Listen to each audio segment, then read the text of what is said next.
और सुबह के 7 बज गए हैं और अब वक्त हो गया आपको बताने का कि कर्नाटक में आज जो सियासी जंग है उसका फाइनल है और फाइनल में आज वोटिंग की शुरुआत हो चुकी है। 224 सीटों के लिए वोटिंग शुरू हो गई है। 224 सीटों पर कुल 2615 उम्मीदवार अपनी किस्मत आजमा रहे हैं।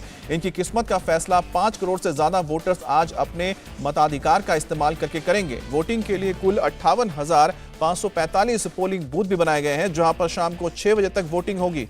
कर्नाटक में बीजेपी और कांग्रेस के बीच सीधी टक्कर है। वैसे जेडीएस भी मुकाबले में है। वोटों की गिनती 13 मई को होगी, लेकिन आज कर्नाटक में लोकतंत्र का पर्व है और सुबह सुबह आप देख सकते हैं कि यहां पर प्रकाश राज, जो कि मशहूर एक्टर हैं, वो इस वक्त वोटिंग के लिए पहुंच चुके हैं।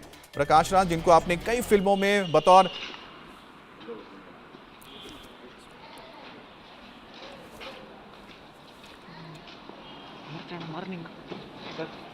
तो ये आप देख सकते हैं कि मशहूर एक्टर प्रकाश राज, जिनको आपने कई फिल्मों में देखा होगा, वो इस वक्त वोटिंग के लिए जा रहे हैं।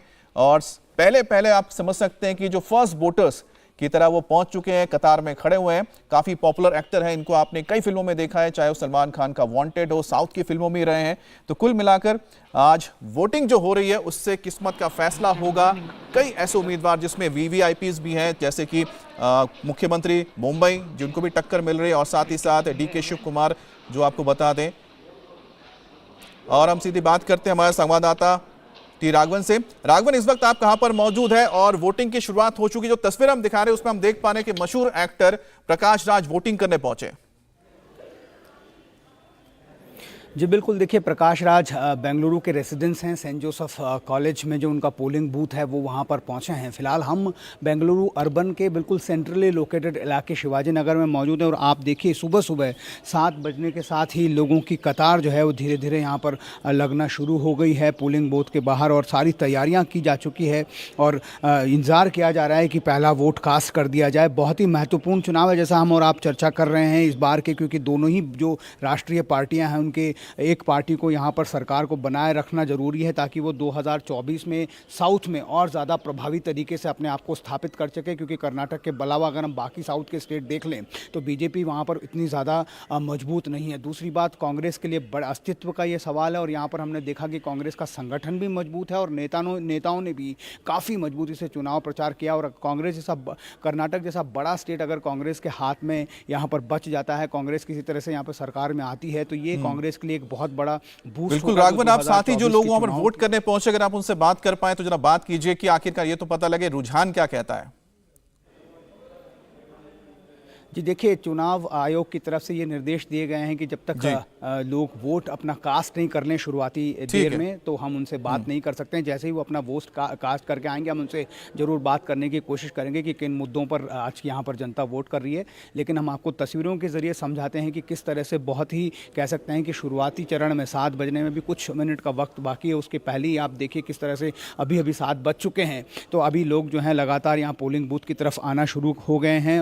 मौसम की जहाँ तक बात कर लें, बेंगलुरु में बहुत ही खुशनुमा मौसम रहता है, इसीलिए यहाँ पर दिन भर आप देखेंगे कि वोटिंग जो है यहाँ पर किसी बिना रुकावट के जारी रहेगी। हालांकि अगर चुनाव प्रचार की बात कर लें तो 1 महीने पहले तक अमित इस बात की का आभास भी हमें नहीं हो रहा था कि यहाँ पर जो है चुनाव हो रहे हैं, लेकिन 1 महीने। अच्छा राघवन, एक बात बताइए कि जितना हम अभी तक देख पा रहे हैं, कतार में ज्यादातर हमें पुरुष ही नजर आ रहे हैं, क्या महिलाओं को भी आप देख पा रहे हैं? महिलाओं के लिए अलग जो कतार कहीं लगी हुई है?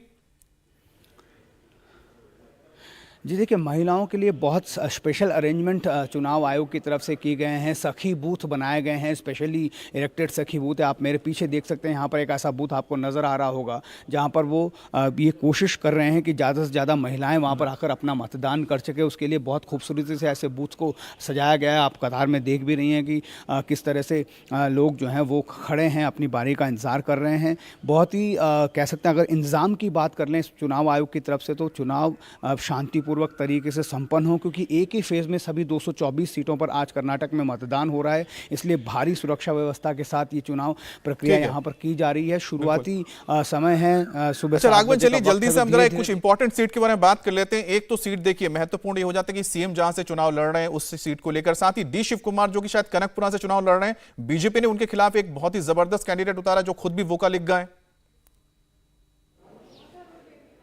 जी बिल्कुल, देखिए दोनों ही के लिए अगर सीएम की बात करें तो वहाँ लगता है कि बसवराज बोम्मई शिगांव हावेरी डिस्ट्रिक्ट में शिगांव क्षेत्र से चुनाव लड़ते हैं। वहाँ पर पहले एक और दूसरा कैंडिडेट उतारा गया था कांग्रेस की तरफ से, लेकिन जो नामांकन की प्रक्रिया खत्म होने के एक दिन पहले वहाँ कैंडिडेट बदला गया और उस कैंडिडेट के पास, यासिर खान पठान के पास इतना वक्त मिला नहीं कि वो अपने पक्ष में वहाँ पर चुनाव प्रचार कर सकें। इसलिए ऐसा लगता है कि बसवराज बोम्मई के लिए उस सीट को निकालना आसान होगा। लेकिन कनकपुरा की बात कर लें, जो बेंगलुरु से करीब 45 किलोमीटर की दूरी पर है, वहाँ पर जो कांग्रेस के प्रदेश अध्यक्ष डीके शिव कुमार के खिलाफ राजस्व मंत्री आर अशोक जो है बीजेपी ने उनको मैदान में उतारा है। बड़े वोकली का फेस हैं, इसीलिए कह सकते हैं कि वहाँ पर जो है टक्कर जो है वो देखने को मिलेगी। हालांकि उनका ट्रैक रिकॉर्ड देख लें डीके शिव कुमार का, अमित, तो तकरीबन 70,000 वोटों के अंतर से हमेशा वो जीतते हैं वहाँ पर चुनाव। इसीलिए लगता है कि वो जीतेंगे, लेकिन हो सकता है कि उनकी जीत का मार्जिन कम। चलिए ठीक है, आप नजर बनाए रखें राघवन, आपके पास आगे अपडेट के लिए आते रहेंगे।